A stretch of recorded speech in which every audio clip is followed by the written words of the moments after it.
Welcome into the Irish NFL show as we continue our look at the AFC conference. In this episode, we are going to recap the off-season, which is the AFC North. Welcome into Connor, welcome into Colin, and we're going to kick off with the Cleveland Browns. And I suppose I'll have to kick off with the quarterback because I suppose this year we're going to see Deshaun Watson potentially play a full season as opposed to what we've seen over the course of the last 3 years between holdouts and other off-the-field situations, which resulted in a ban for the large part of last season. The Browns, for me, are kind of a team that are in a bit of a quandary right now. And I'll jump to you, Colin. Is Kevin Stefanski under pressure? Like, there was a lot expected of him after his first season in which they made the playoffs. And like a lot of people felt they had a win now type of team. They nearly beat the Chiefs in the playoffs. And then the following season, there was huge expectations, even with Baker Mayfield as quarterback. And they're looking to correct the defense, bringing in Swartz, who's been around the league, but is a very serviceable defensive coordinator in a division that a lot of people will think the Bengals will have the run of, and with the Ravens obviously challenging them. Do you see a positive season ahead for this Browns team?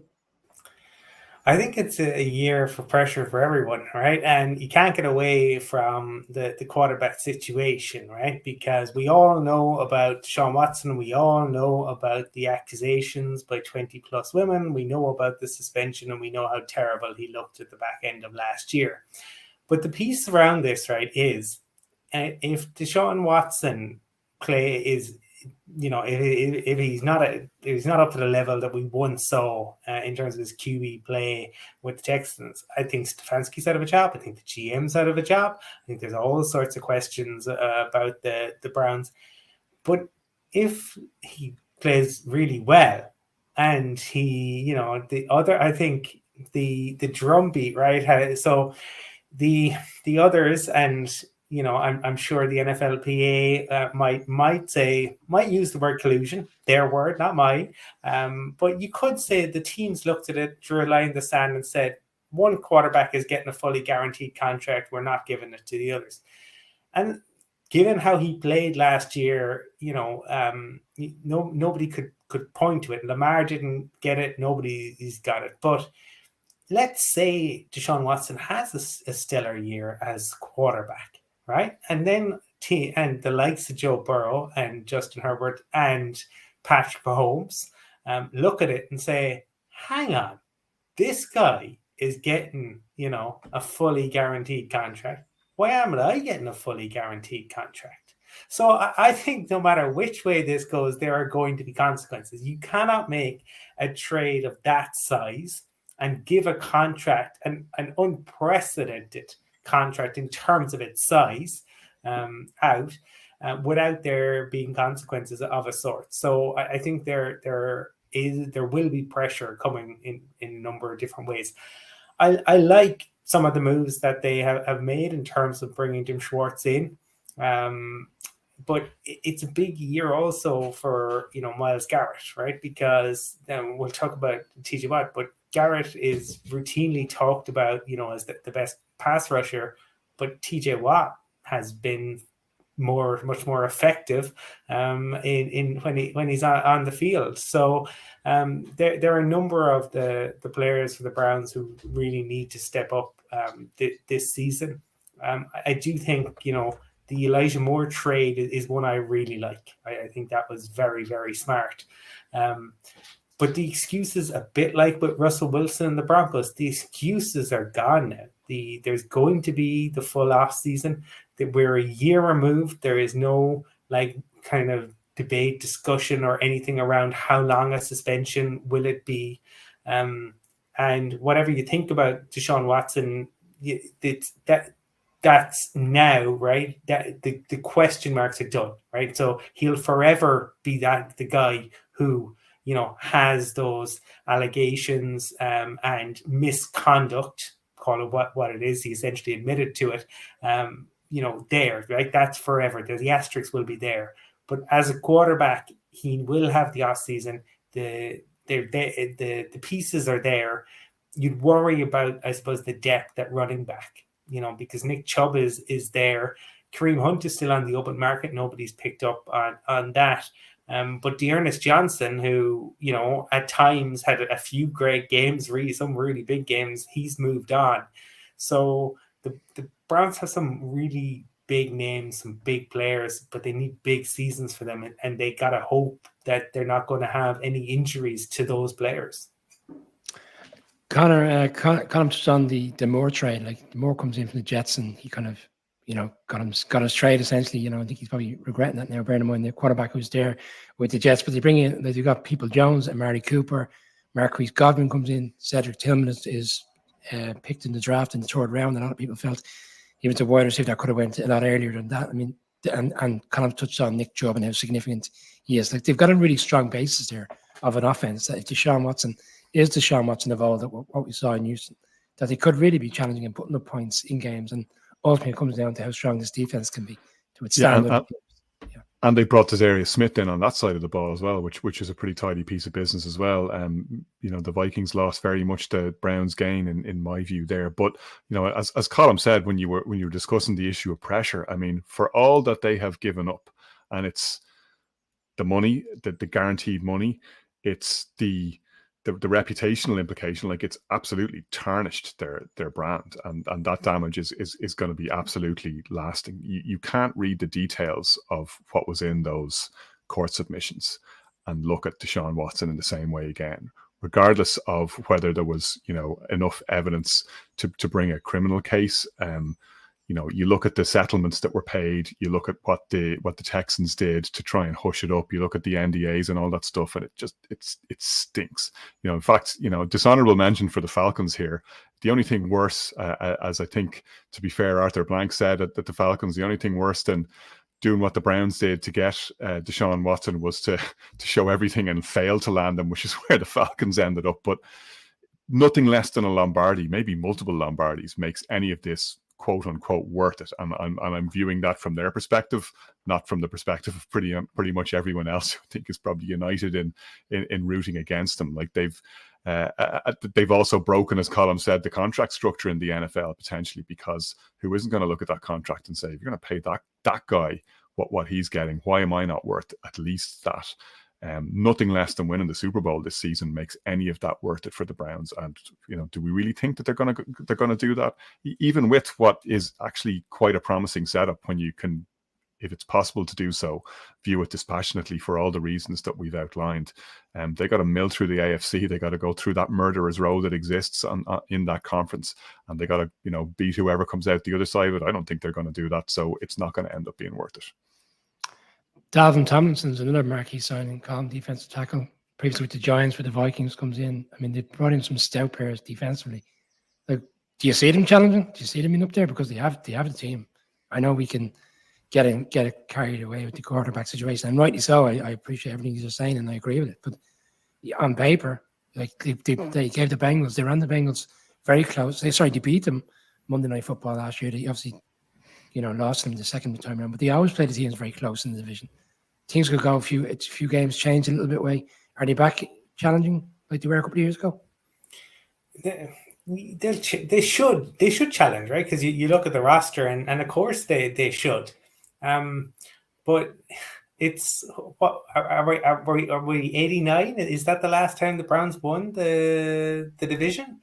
It's a division where what's been interesting is if you take the last decade or so, okay, you're looking at essentially the Bengals have 4 division titles, the Steelers have 4 division titles, and the Ravens have 2 division titles. It is a division there that, like, it's really hotly contested. These are teams that do not like each other, that really go at one another. This is not like, as much as obviously I'm a fan of the Broncos, the rivalry in the AFC West, and I might like the Chiefs, and I know plenty of Broncos fans that don't, but it's not the level of intensity of these 4 teams. Like, none of these teams like each other. I mean, this is up there, but with the NFC East in terms of the dislike that these franchises, their fans, the players kind of have for one another.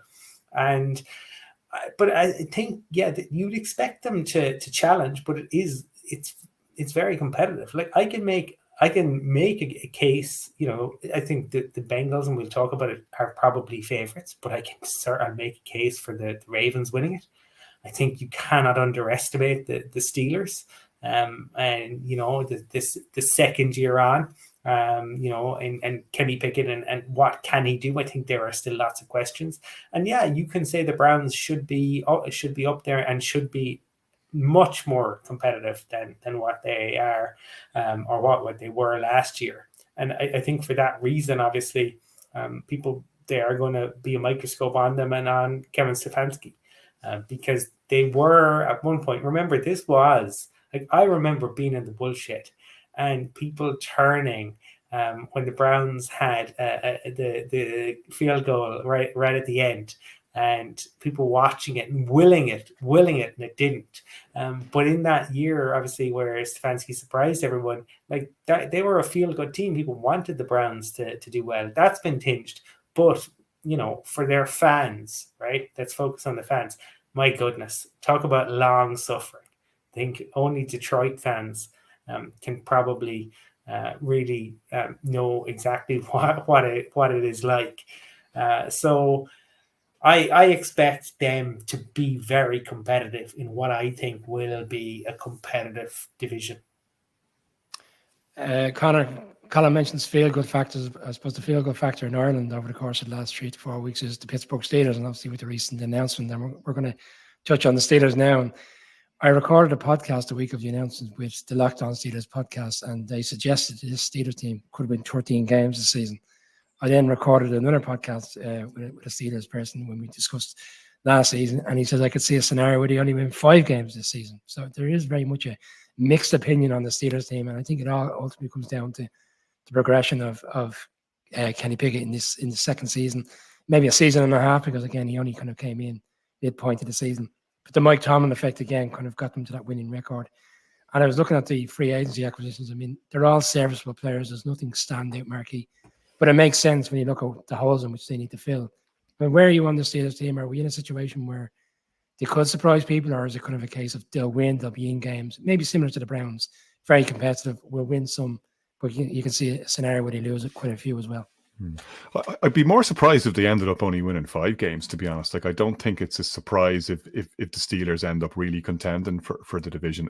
I mean, I think on paper and from what we know now of the players as we view them at this stage, they look to have the worst squad, the worst roster in that division. But that doesn't mean anything when you got Mike Tomlin as your head coach, when you have the culture that they have. Like, this is a team that has not finished bottom of their division in 34 seasons. It's the longest streak in the NFL. As we all know, Mike Tomlin legendarily has never had a losing season. If he was ever going to have an excuse to have a losing season, it would have been last year. They still managed to come out 9-8. And key to their success, apart from Tomlin being a brilliant coach and being a brilliant man manager and being Mr. Quotable Quote, like, he just has it all as far as head coaching is concerned. You talk about serviceable, and you go through the roster and you find yourself kind of damning them with faint praise. Well, that guy's good enough, and that guy's decent, and I suppose that guy's okay. But isn't that what they've always done? Like, they don't really necessarily make splashy free agent moves. You don't always look at their draft picks and go, oh yeah, that guy's going to light it up. And yet, you turn around in 1 or 2 years' time, and yet they've developed yet another good wide receiver. They've developed yet another really good defensive back, and they just know how to develop players, how to coach them, and how to bring them on. Like, if you bring in a superstar free agent and he plays well under you, that's not necessarily great coaching, is it? If you're getting the absolute most out of the roster you have, and we talk about the Ravens, who are probably a similar franchise in terms of how they approach things in that sense. That's what the Steelers excel at. You expect them to get the best out of the potential that they've got, and there is room for upside there. There's room for upside with Kenny Pickett. I'm not sure how high his ceiling is, but I think his floor is at a reasonably decent level. We're really excited by what we saw from Pickens last year. They have weapons.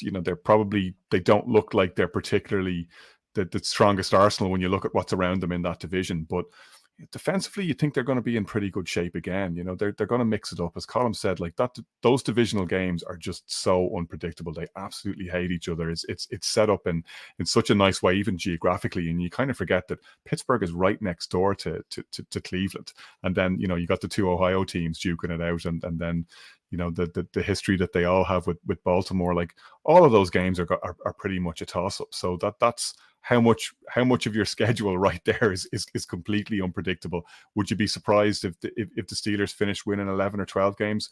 I don't think so.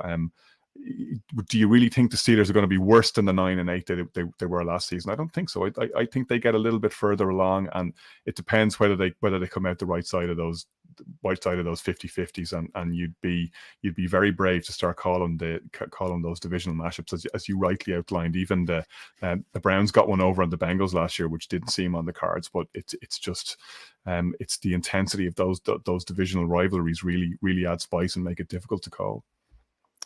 On week 1 last year, the intensity was so much. I think we saw 5 missed field goals in that Bengals Steelers game before the Steelers finally won it. But Kenny Pickett had some difficult games, in particular with in terms of the offensive line in front of him. And there was kind of when you looked at the mock drafts leading up to the draft and where there was various different players going to different teams, the one thing that was locked in was the Steelers were going to go offensive line, and they moved up with the Patriots to take Project Jones. I mean, they recognized they need to kind of protect this guy and give him a fair opportunity.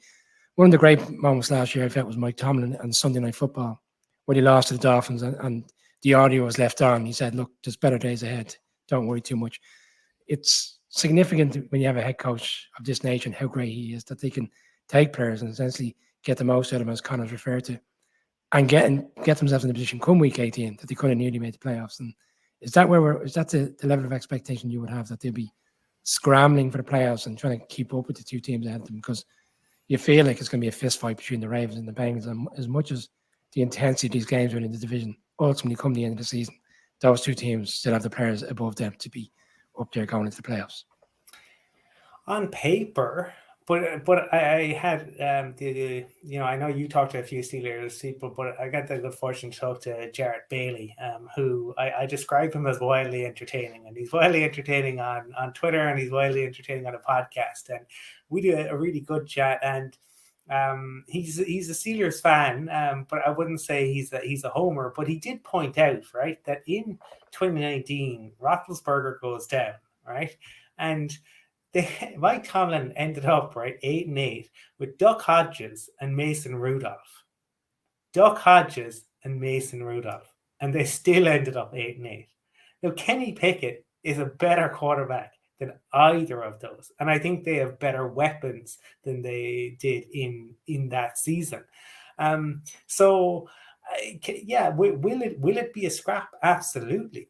But I think the other thing to factor into it, Brian, is the fact that I mentioned the winners. Like, teams don't win this division 3 times in a row. Like, you've got to go back to the Steelers teams of the 90s, right? They win it 4 in a row from 94 up through the 97 season. But ultimately, since then, that hasn't been the case. And the Bengals have won 2 in a row, but that's going to be a scrap to win 3. The Ravens won 2 in a row, 18-19, and then the Steelers won it in 2020. So I don't think anything in this division is a foregone conclusion. And I think that is the power of Mike Tomlin, because he can work magic. And so we know as well that they take training camp much more seriously. This is not the Nathaniel Hackett approach of softly. Like, they hit hard, and they have surprised teams at times when, especially on week 1. They don't always win week 1, but they've won much more than they have lost under Tomlin, and on week 1 especially. So the 49ers are going to be in for a surprise, and whoever ends up starting there is going to be in for a tough game. So to me, I just think you look at the Steelers and you go, Yeah, everything points to them absolutely it being a battle, and everything points to the Bengals probably being favorites. But the Ravens won't agree with that, and I think the Steelers will look at it and go, there should be no reason why we aren't at least 9-8, and that's us saying it from the outside. I guarantee you, Mike Tomlin is looking at it going, why can't we win 13, 14 games? And I'm sure, like, publicly they'll say, as Shelby Harris famously said to me at one point, we're 17 and 0 until somebody proves otherwise, and the Broncos won 5 games. But that's the way teams approach it. That's the way head coaches approach it. But I don't look at it and go, yeah, they're definitely finishing bottom of the division, or they're definitely only winning 5 games, just because the coaching is so good.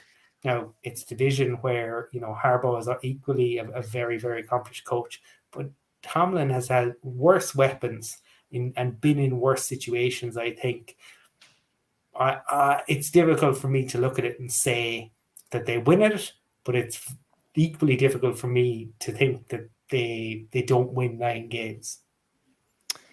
Very good point around how they prepare and start the season. 2 years ago, opening weekend on the road in Buffalo, win that game. Last year on the road in Cincinnati, win that game.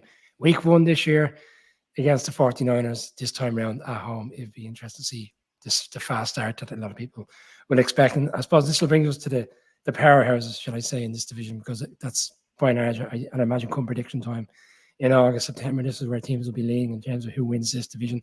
And we're going to go to the Ravens. Connor, I'll come to you.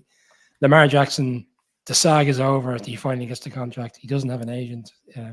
His mother seems to be involved in negotiation, which for me kind of derailed a lot of this and kind of the miscommunication between both parties for so long. But they bring in Odell Beckham, Zay Flowers in the first round. There's a few other wide receivers, kind of serviceable wide receivers brought in. And the Ravens have never been a team that seems to go very heavy in terms of trying to get wide receivers in. But it kind of feels like they're doing their utmost to give Lamar everything that he wants to prove that he is the quarterback that he believes he is, and ultimately put his team in a position to win games offensively, because they've had their troubles defensively over the past few years. And Wink Martindale was the fall guy. Many felt the offensive coordinator should have went.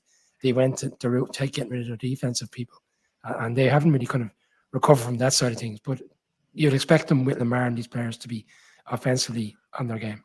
Yeah, and it's interesting watching the Lamar Jackson, Todd Monken love in as well from the training camp so far. It's all about him getting the keys to the offense and moving away from Greg Roman, who very rarely let Lamar change the play at the line of scrimmage, and that was frowned upon. And they never went no huddle, so they never did that whole tempo thing. I think they had the lowest no huddle percentage of any team in the NFL during Greg Roman's time as offensive coordinator there, which seems very strange when you have somebody as explosive as Lamar is and who's capable of the kind of improvisation that he is, that you don't want to change things up, give the defense no time to prepare and let him go to work. And one of the things I guess the Ravens took a huge amount of credit for in the early stage of Lamar's development was going out of their way to make sure they put him in a scheme and that they put players around him that could get the most out of his talents as a runner while he was developing as a passer. Then they start getting criticism for maybe not properly unlocking his gifts as a passer, which, when you were seeing him at his best, were absolutely incredible and led to that MVP season in 2019. And it was clearly time to move on. But I think probably the question mark for them will be whether Todd Monken is the right person to move on to, given his previous experience in the NFL, wasn't exactly all that memorable, albeit that he's gone back to college game, went back to Georgia. They've won back-to-back national championship games and produced their fair share of explosive football, something that Lamar is really enthused by and wants to see some of that brought to a Baltimore context. Lamar's probably never had a better set of weapons around him either. So he's got to be really excited heading into this season. We talked about the Steelers going hard in the offseason. One of the famous Ravens records, of course, is that they have the longest preseason winning streak in NFL history. Like, they go out even to win preseason games. Like, they don't accept second best, even in games that to other teams don't mean anything. So they'll be ready to rock. Given that they went and gave the Bengals their fill of it, and I talked about, we were saying that the the Chiefs arguably had the rub of the green against the Bengals in the championship game last year. Bengals probably slightly got out of jail against the Ravens, who are playing without Lamar Jackson, and still really put it up to them. And only for that big man length of the field touchdown after they stopped the Ravens on the 1 yard line. Who knows what way that one would have finished up? So they give teams plenty of it no matter who they put on the field. They had a lot of injury issues last season. Ronnie Stanley obviously was another one that kind of cost them dearly and undermined their efforts. But if they're in good shape, I'd say they're probably a lot of people's dark horses for the Super Bowl, all things considered. Now that everything seems to be sorted on the Lamar situation and with everything else they've got around them. Nelson Aguilar, another speedster, Colin, comes in again, touching on the point that they're giving him as many weapons as he possibly can. But in terms of the level of expectations for Lamar, like, we see him every year, and like you've touched on during the show numerous times, that you just couldn't get over the fact that this took so long to get the contract signed. But we touched on Deshaun Watson, the level of expectation for him having the fully guaranteed contract. But is Lamar going to put himself? Are they going to a new kind of era and phase and period within the Ravens where so much will be expected of him now to ultimately put the team over the top and get them at least to a championship game, or certainly winning this division? Yeah, probably, but I think Lamar's okay with that. I mean, again, like when you consider his age, right, and how he's got about business, like I will say it again. I'm absolutely shocked the Ravens allowed it to get where it did. I mean, he is on and off the field. Everyone you talk to talks about him being absolutely top class, and I will go back, and I know Connor had talked earlier. I mentioned the Bears defense. I saw Vic Fangio dare Lamar Jackson. He doubted that Lamar could beat him through the air, and Lamar went out and proved him wrong. So I think Lamar Jackson is gifted. I think you mentioned Brian around Wink Martindale. I think that was unfair, but I don't think they ever allowed Lamar to be Lamar. Now we're going to see. Could this be a case of, let Russ cook? Oh dear, the kitchen's on fire, the house is on fire. I don't think it will be. I believe in Lamar, and I think putting the weapons around him is the way to go. Zay Flowers is a nice pickup there as well. The piece where we just have to see what it looks like. I mean, the losing Ben Powers, I do think that is a loss. That's probably of him and McGlinchey. I'm more happy that the Broncos picked him up. I think he's truly one of the outstanding guards in the league, and I think that will be a little bit of a loss for them. But we will see. I mean, again, we're doing this kind of off-season review. We're going to come back obviously later in the summer and kind of with a proper preview and to see. Like, there are some guys out there, to me, they have moved on from Marcus Peters currently. I'm wondering if they're going to bring him back in. To me, that was always, like, the vibe has felt off in Baltimore for the past couple of years. And you talked about Wink Martindale, but there were lots of other moments that just looked kind of weird. Like, they threw Tyler Huntley under the bus, I felt, for that loss. Peters was screaming at Harbaugh on the sideline. There were lots of moments that just kind of felt that things weren't right. I think Lamar getting the contract, I think bringing in the new OC, I think that's resetting it. And I think they will look at it. And while obviously the Bengals are exceedingly talented, when they know each other, and as Connor has highlighted, even like geographically, none of these are enormous kind of distances in comparison to, say, some of the divisions. So I think it's a bit like family, and you don't obviously maybe see or be as overawed when it's a divisional rival as when it's in a different conference and people have to go up against them. So they see Burrow and his three amigos as just another game and somebody that they're going to beat up on. I expect them. I really think they will go toe to toe with the Bengals, and I think that all of the questions, because like last year, from like last summer, it just was the Lamar Jackson question. When is he going to sign? Is it going to get done? And it really overshadowed everything. That's done. Fresh start. I see no reason why they can't go toe to toe with the Bengals. Agree with that, Connor, before we close out on the Ravens? Fair to say, they'll go toe to toe? Absolutely. We saw them not at full power last season and still able to get it done, get to the playoffs, which was enough of an achievement in and of itself, given the Lamar injury and at the point that occurred. And we saw them step up to the plate, as I just mentioned, when they got there too.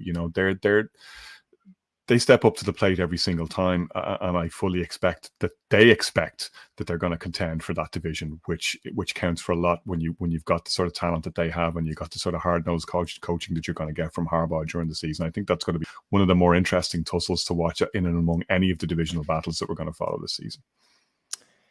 We'll close out this episode with the Bengals. In 2 years in a row, the AFC Championship games, 1 year to go to the Super Bowl, and we touched on earlier on in our, when we did our AFC West preview, how unfortunate they were even in the championship game last year not to get over the line and beat the Chiefs again in Arrowhead. And I was looking at kind of some of the off-season acquisitions. I mean, they haven't gone heavy. They haven't been aggressive in free agency. They bring in a couple of players that are serviceable, have been around the league. Orlando Brown obviously has come in, they kind of shore up the offensive line, which, I mean, we saw the offensive line that was so great for large parts of last season compared to what we saw the previous year, where Burrow was sacked 13 times in a playoff game, still found a way to win in Tennessee. And then they go into Buffalo with the injuries, managed to beat them. But ultimately, you kind of caught up with them in the championship game. The amount of times the Chiefs got to Burrow. I mean, is the offensive line a concern? Is it because Orlando Brown is on a significant contract, bear in mind. He's just left the Chiefs. And then the only really kind of player of note they brought in was to replace Jesse Bates, and that's Scott, who's coming from the Rams again. Player has been around, been to play Super Bowls and won a Super Bowl with the Rams. So it feels like they feel like they're there and thereabouts, and they don't need to make major changes, and just kind of a few tweaks here and there, and they'll be back challenging for the division and certainly challenging the Chiefs again. Yeah, and I think, again, you look at it and you say Joe Burrow is there, and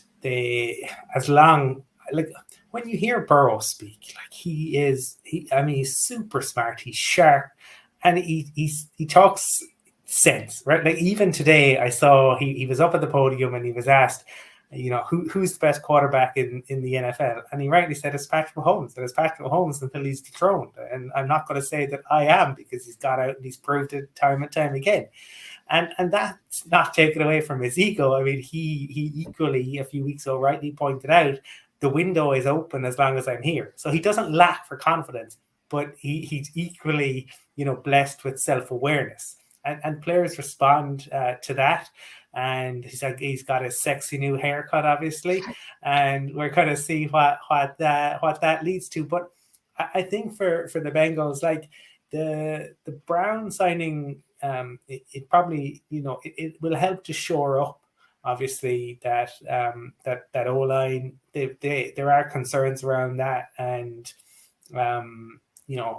they've looked to address it. I mean, in fairness, what you would have to say is that the owners have recognized Burrow's talent. They've recognized they need to put the hand in the pocket, and they've done the right thing.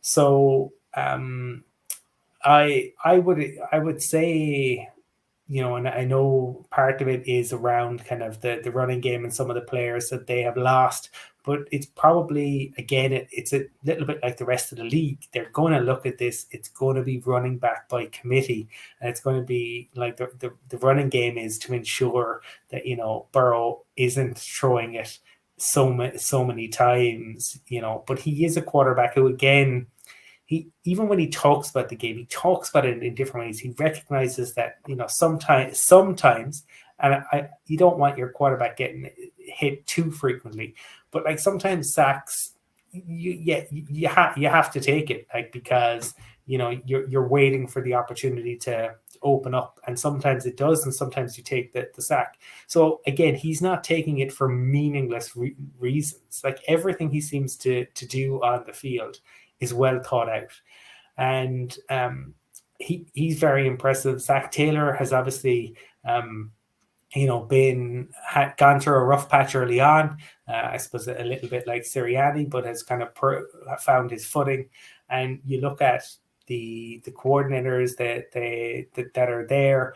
I do expect, though, like their contract renewals are coming up, right? So there is pressure on the Bengals to take advantage of the fact that they're able to keep, they have all the band together right now.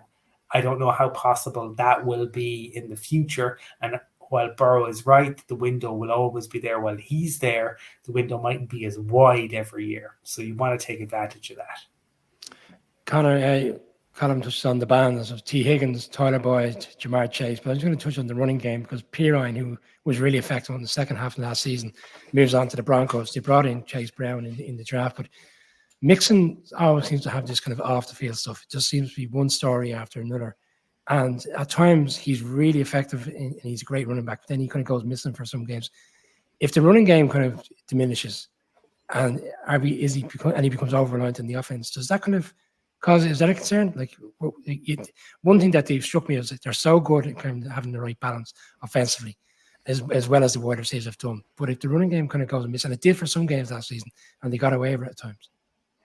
Yeah, I would agree with that. And I think, we talked about this in the context of what, if you want to take the other extreme, what the Falcons are doing and building that 1980s style offense where they just look like they're going to be a 5 yards in a cloud of dust type team. The running game has come back into fashion because teams, and the Bengals are probably to the top of the pile here, have become so good at defending the pass.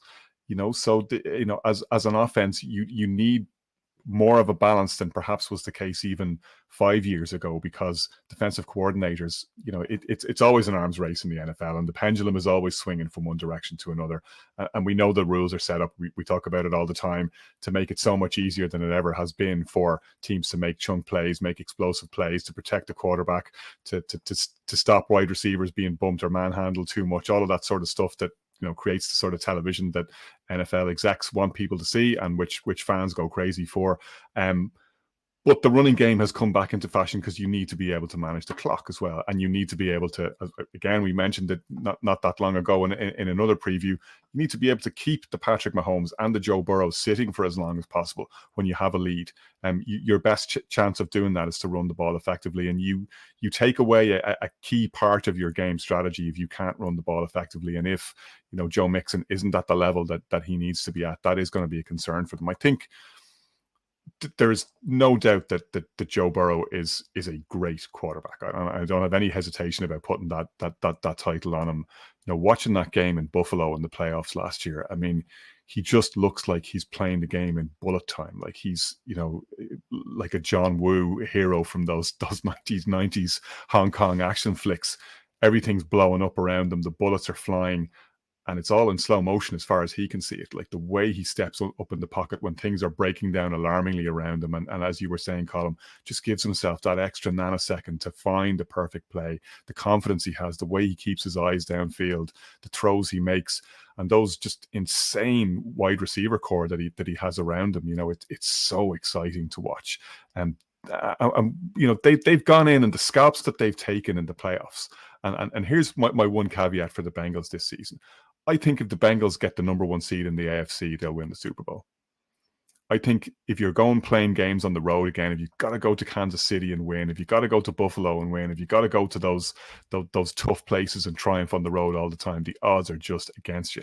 And the Bengals have done their damnedest to push those odds in their favor. And they've come out with some incredible victories, as we've seen in the past two postseasons, and only just fell short in the championship game last year.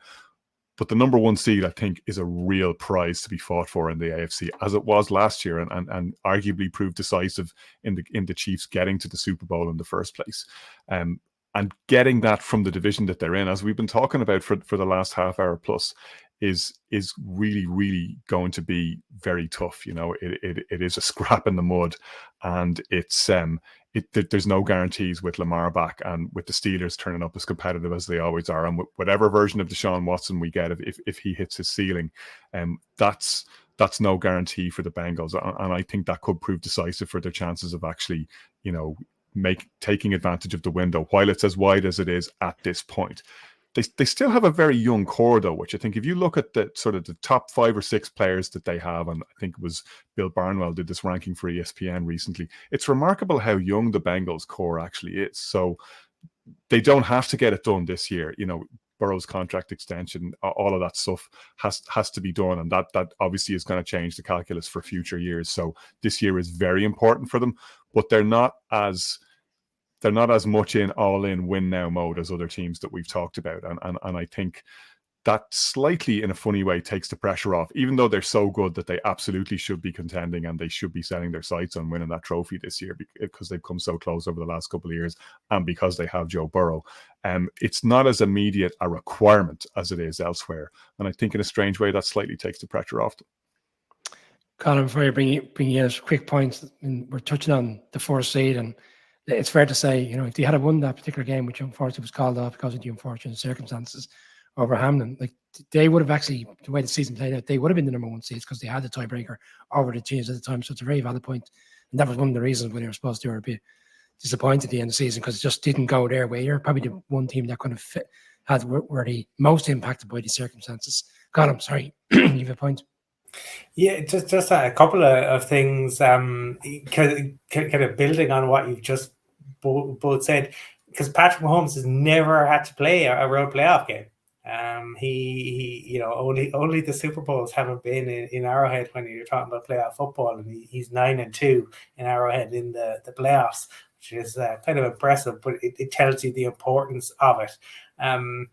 The other point, and I would slightly disagree with Connor in terms of the expectation, because I think there's the contract side of things, but there's also the concern. And whilst I agree with Burrow, the window will always be open.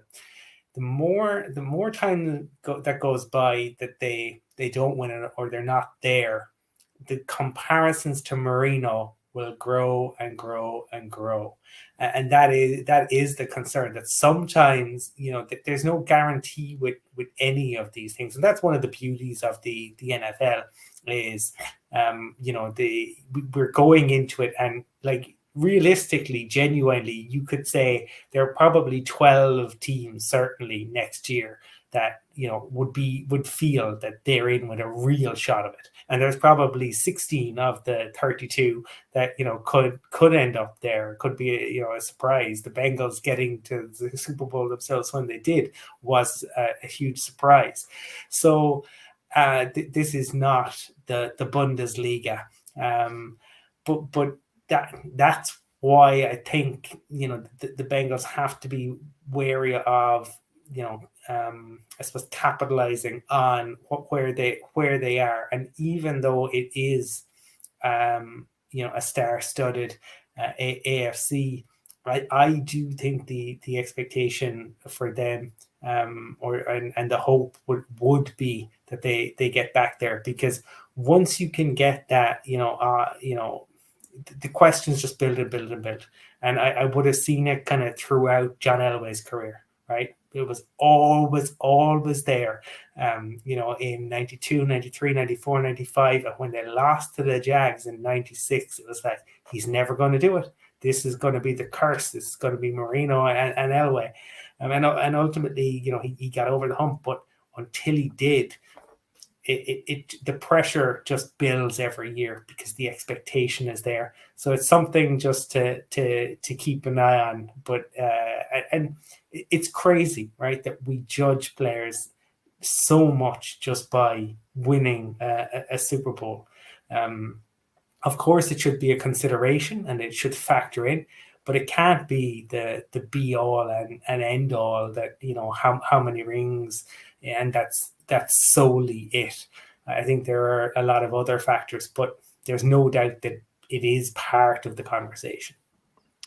Colin reminds me of the advert in which Joe Montana and Dan Marino did after the Super Bowl in the 80s, in which Dan Marino said, "Next time will be my time," when that time never came about, unfortunately. And it'll be interesting to see if Joe Burrow falls into that category or he gets them over the hump this season. Our next episode will be a look at the AFC East, in which Aaron Rodgers is now residing in. So that should be an interesting one. I look forward to your time. And we will, at that point, have maybe more clarity on Stephon Diggs and the Buffalo Bills, because at the time of us recording this, suffice to say, day to forget for the team in the Northeast. Yes, an interesting day with Buffalo. We'll get into that on the next episode. Connor, Colin, as always, I really appreciate your time. Thanks.